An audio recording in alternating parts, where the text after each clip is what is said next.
What else we got? Well, speaking of Rise of Skywalker, let's talk about Daisy Ridley. Oh yeah, I like Daisy Ridley. Yeah, she's pretty cool. So Daisy Ridley had lunch at Lucasfilm the other day. And of course everyone noticed, and of course no one cared. So she posted a picture on Instagram of a statue of Yoda and like part of a matte painting from Empire Strikes Back, which is fucking gorgeous, by the way. Like, holy shit. It's one of the matte paintings of Cloud City, and like it's beautiful. Brings a tear to my eye. There's a really funny story about the matte paintings from that particular scene, by the way, because Ralph McQuarrie did some of the matte paintings. Not a lot of people know this because it was the other guy that was doing their matte paintings, and this the guy, I can't remember his name. I know it's hugely disrespectful. I just can't remember his name.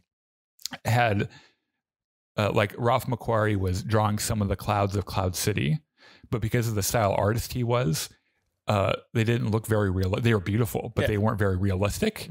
And so the guy, like after Ralph went home for the weekend, he redid all of them. Because he's like, look, the guy's a brilliant painter. Like no one's ever going to be a bit better painter than Ralph McQuarrie, but sometimes I just need different fucking clouds than this. Yeah. It's just funny. Anyway, so of course the internet immediately exploded like, oh, Daisy Ridley's doing that Lucasfilm. What's this going to be about? She's marrying Kathleen Kennedy and taking over Disney, and Brie Larson's involved somehow. Yeah, and they're in a lesbian threesome, and they're going to force their lesbian threesome. Everyone's going to be in a lesbian threesome. Anyway, Daisy Ridley immediately posted on Instagram again, said, "Hey, nothing's going on. I was just feeling nostalgic because 3 years ago, me and the rest of the cast from Rise of Skywalker were at the fucking Galaxy's Edge and hanging out." Yeah. So this is interesting for a couple reasons. First, just to be complete devil's advocate, Hollywood people have lunch all the time. It doesn't mean anything. Yeah. Nothing comes of it. They're just hanging out with their friends. Yeah. However, if you do want to believe that there's something to this, we've heard for a while that one of the dozens of movie projects that Disney has in the works that they're probably going to cancel is a movie set after Rise of Skywalker. And if you're going to do a movie set after Rise of Skywalker, you kind of need to have Rey there. Yeah, you got to have Daisy Ridley. Like she's absolutely going to, she would be the main character of that in almost any case. Yes. Which means that you would also probably want to bring back at least Oscar Isaac and John Boyega. John Boyega's not going to do. No. Nope. John Boyega's not going to do it.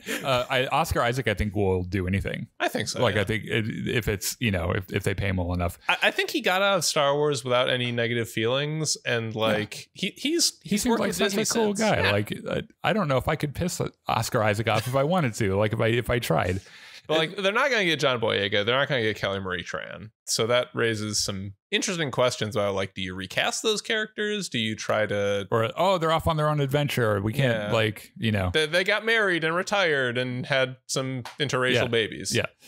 So, this is the thing. I